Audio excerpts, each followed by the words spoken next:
At 10:21 on Thursday night here in Melbourne, McLaren issued a press release saying it had withdrawn from the Australian Grand Prix thanks to one of its personnel testing positive for coronavirus. This set in motion a chain of events that ultimately led the Grand Prix to be cancelled. But it wasn't quite as simple as everybody expected it. Scott Mitchell, why did it take so long? Because it wasn't until the following morning that the race was actually cancelled.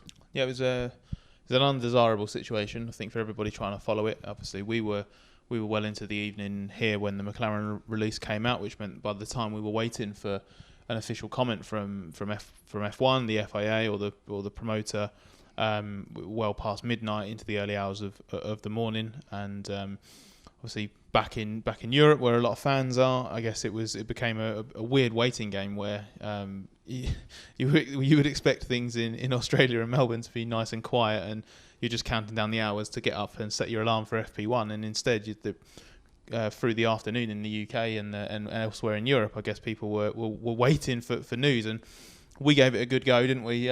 Staying up to try and give the news to them. I think we gave up at about 5 a.m. when we finally went to bed, and there was still no news. Woke up a couple of hours later, 7:30, to the sound of the two-seater blatting around the track, thinking, hang on a second, why is this on track? Our sources told us in the early hours of the morning that the race wasn't going to go ahead, and when we just had hours of confusion from pretty much from midnight all the way through until 8 or 9 in the morning, when it started to become clear that there were just some wranglings going on behind the scenes, and eventually we got the right decision, which was that the race wasn't happening. But it was not a particularly concise process, and I don't think it was a particularly satisfying one for anyone involved. Well, wrangling behind the scenes, Mark Hughes, you've been all over this. Obviously, as soon as McLaren pulled out, there was a teams meeting called, and we thought this will happen quite quickly, but it didn't. So what exactly happened? Well, it was all a game of standoff about who made the announcement. And it was, this is a $55 million event between F1 and Victoria State. So it's very sensitive commercially about who makes what announcement. The sequencing has to be right in a situation like this. And there was a little bit of, I guess you could just call it a standoff between the parties. So it ended up being led by the teams once McLaren had made their position clear. So that in normal circumstances, if the teams can't you can do the race because of care of duty to their employees, they can inform the FIA of that. And if the trigger point is 12 cars, if the FIA can't have 12 cars from F1, it can unilaterally just cancel an event. But if it doesn't have that, if that's not in place, it would be potentially liable for breaking whatever commercial agreements are in place. So it wasn't in a position to do that until it received from F1 the confirmation that we cannot provide 12 cars, which sounded simple enough. And you saw the teams go into the team principals meeting that night, and we just assumed, well, they'll just tick those boxes, and they'll be able to tell the FIA we can't provide 12 cars, and it'll be straightforward. But the reason it wasn't straightforward is not every team agreed. There were the two Red Bull teams, Red Bull and AlphaTauri, and Racing Point were in favour of continuing into Friday with some precautions taken in locking down the paddock, but then taking a view at the end of the Friday to see if there'd be no further cases, continuing with the rest of the weekend. The teams absolutely opposed to that were Ferrari, Renault, McLaren had already withdrawn, and there were some abstentions. At that point, it was evenly spread. The vote was evenly spread, so the casting vote would have been Ross Brawn's, and Ross favoured the Red Bull position of continuing into Friday and reviewing. But then, as I understand it, Toto spoke to Mercedes corporate in Stuttgart, asked for their opinion.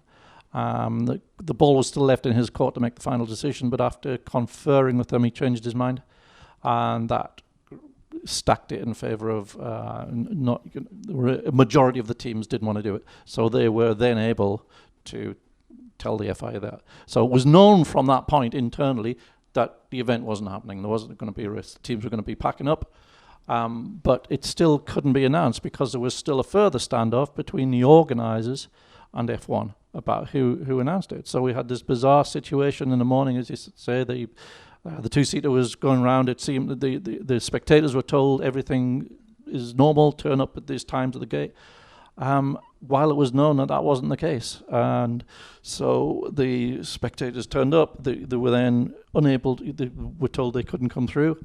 There was then a further announcement saying there will be a Grand Prix, but there just won't be any spectators, even while it was known that that wasn't happening. It was so.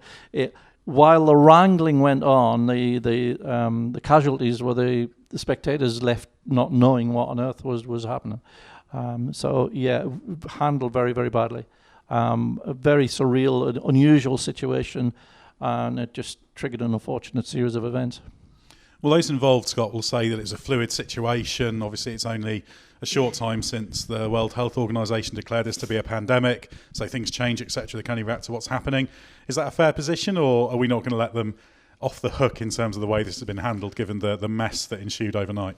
Yeah, I don't like the fact that there seems to be, I don't know if hiding is the right word, but there does seem to be a little bit too much of a reliance on the argument that because this is such a serious situation and changing so quickly, and look at how much the wider world has shifted over the last few days. And to be fair, the situation with the coronavirus now compared to a week ago is drastically different.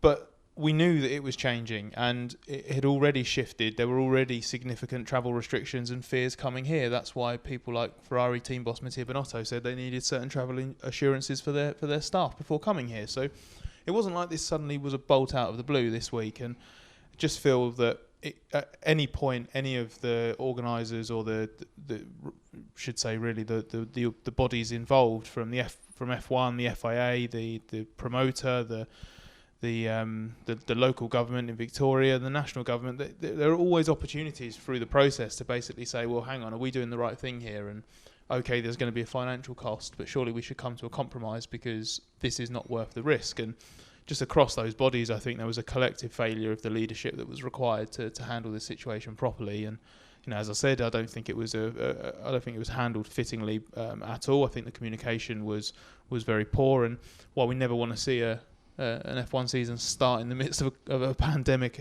ever again, or even close to this, would hope that any time now going forward there is a situation that requires careful management. It is actually managed, and there is an element of leadership involved, because that was what felt like was lacking severely over the last 24 hours or so.